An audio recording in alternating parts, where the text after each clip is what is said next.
Yuk, kembali lagi bersama saya. Kali ini kita akan membuat laporan praktikum tentang Growing Degree Days atau GDD. Jurusan 2502-024, dosen pengampus Salmiati MPD PhD dengan program studi agroteknologi, Institut Teknologi Perkebunan Pelalawan Indonesia. Nah, kita masuk ke pendahuluan. Growing Degree Days merupakan salah satu metode yang digunakan untuk menghitung akumulasi suhu yang dibutuhkan tanaman selama proses pertumbuhan dan perkembangannya.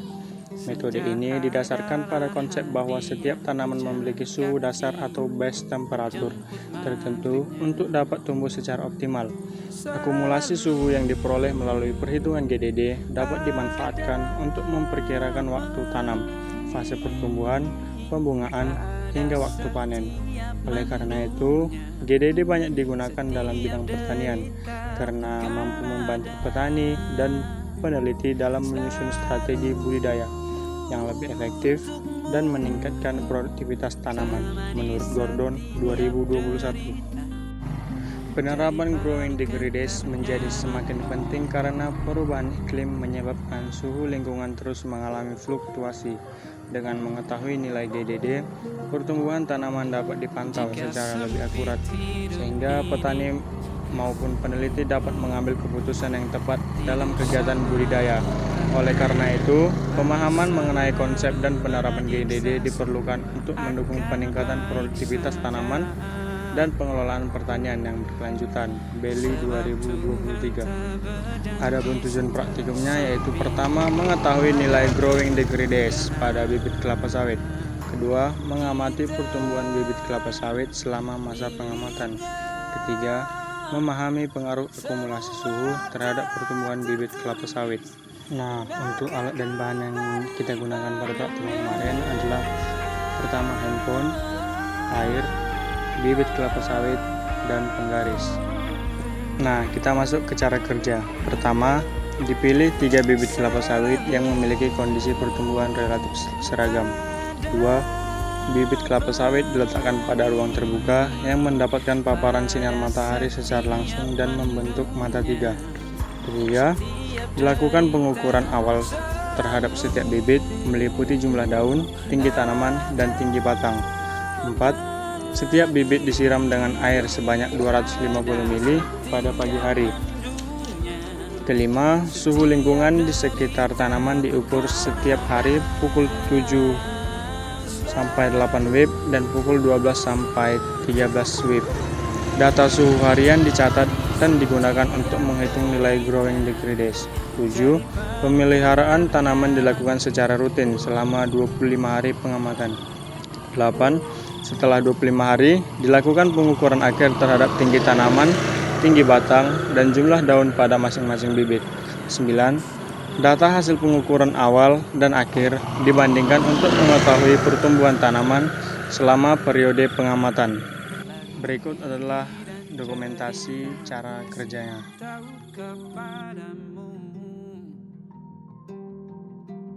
Senja adalah hadiah berjalan kaki menjemput maghribnya. Selalu Di sini kita dapat melihat hasilnya. pada setiap mendungnya, setiap deritaku kan ada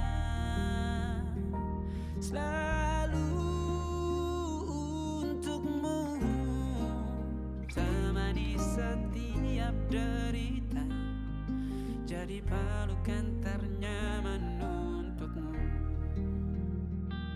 Nah, setelah hasilnya kita dapat, mari kita buat pembahasannya.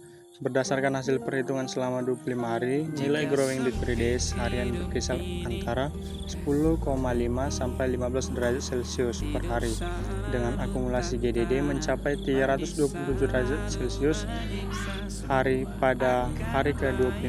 Nilai GDD diperoleh dari perhitungan suhu maksimum atau Tmax dan suhu minimum Tmin menggunakan suhu dasar Tbase.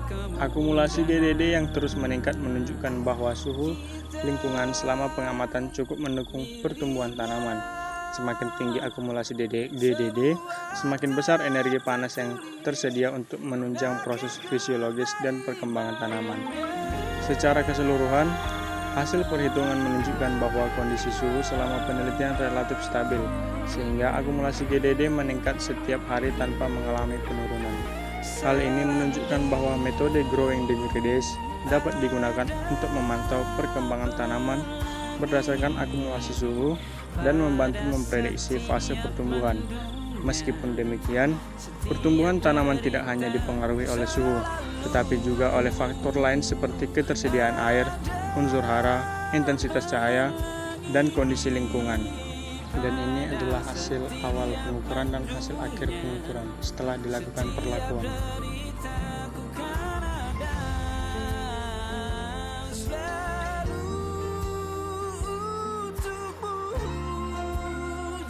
Nah, berdasarkan hasil pengamatan selama 25 hari, seluruh bibit kelapa sawit mengalami pertumbuhan tinggi tanaman. Meskipun besar pertambahannya berbeda, sawit 1 memiliki peningkatan tinggi dari 32 cm menjadi 33 cm.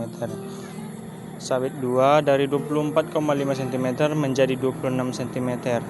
Dan sawit 3 dari 33,5 cm menjadi 36 cm. Hasil tersebut menunjukkan bahwa bibit kelapa sawit masih mengalami pertumbuhan vegetatif dengan sawit 3 memiliki pertambahan paling besar. Perbedaan pertumbuhan ini dapat dipengaruhi oleh faktor genetik, kondisi media tanam, ketersediaan air, serta unsur hara yang diserap oleh masing-masing tanaman. Selain tinggi tanaman, jumlah daun juga menunjukkan adanya perubahan selama masa pengamatan. Sawit 1 mengalami penambahan daun dari 7 menjadi 8 helai, sawit 2 dari 6 menjadi 7 helai, sedangkan sawit 3 tetap memiliki 5 helai daun, sehingga tidak mengalami penambahan daun. Meskipun demikian, secara keseluruhan bibit kelapa sawit tetap menunjukkan pertumbuhan yang baik. Pertumbuhan tanaman dipengaruhi oleh berbagai faktor seperti suhu, intensitas cahaya, ketersediaan air, dan unsur hara yang mendukung proses fotosintesis dan perkembangan tanaman. Nah, kesimpulan yang dapat kita ambil berdasarkan hasil pengamatan selama 25 hari, seluruh bibit kelapa sawit mengalami pertumbuhan yang ditunjukkan oleh peningkatan tinggi tanaman sebesar 1-2,5 cm dan penambahan jumlah daun pada sebagian besar bibit. Perbedaan pertumbuhan antar bibit menunjukkan bahwa perkembangan tanaman dipengaruhi oleh berbagai faktor seperti kondisi lingkungan, ketersediaan air, unsur hara, dan kemampuan masing-masing tanaman dalam tumbuh. Secara keseluruhan, hasil pengamatan menunjukkan bahwa bibit kelapa sawit mengalami pertumbuhan vegetatif yang baik selama masa penelitian. Oke, cukup sekian laporan praktikum saya. Saya ucapkan terima kasih dan semoga video ini dapat memberikan penambahan sedikit pengetahuan bagi teman-teman sekalian. Jangan lupa di like, komen, share, dan subscribe. Terima kasih. Dadah.